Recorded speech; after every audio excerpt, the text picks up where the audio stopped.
కదా, ఇదే భైరేశ్వర టెంపుల్ అనమాట. చెప్పాను కదా నేచర్ రేంజ్లో ఉంటుందని. వస్తున్నది అసలు చూడడానికి. అయితే మహాకుటేశ్వర టెంపుల్ నుంచి ఈ టెంపుల్కి రావాలంటే 4 కిలోమీటర్స్. అక్కడ నుంచి రావడానికి ఒక అప్రాక్సిమేట్లీ ఒక 5 minutes అంతే పడుతుంది. బైక్ వేసుకోవడం కూడా రావచ్చు.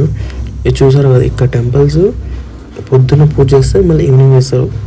ఎవరు ఉండరు అసలు ఇక్కడ లోపలికి పోవాలంటే ఒక భయం వేస్తుంది. అంటే ఒక లైట్ కూడా ఉండదు. అంటే ఎస్పెషల్లీ ఏంటంటే సన్లైట్ అనేది లోపలికి రా. అయితే నా లక్కీగా నాకు అక్కడ పూజారి కలిసాడనమాట. అయినా కూడా చాలా చెప్పారు ఆ టెంపుల్ గురించి, ఎందుకు కట్టారు, దేనికోసం కట్టారు, దీనివల్ల యూజ్ అయింది అని చెప్పారు ఆయన. సో నేను ఎంతో ధైర్యం చేసి కొంచెం లోపల పోయినా, కానీ అంతేం భయంకరంగా ఏం లేదు, పోవచ్చు టెంపుల్లో. సో బెటర్గానే ఉంది. అంటే ఒక్కరికి వస్తే భయం వేస్తుంది అనుకో. సో మనం వెళ్తున్నాం కదా, ఇది బావికి వెళ్ళే రోడ్ అనమాట. ఇది మొత్తం కంప్లీట్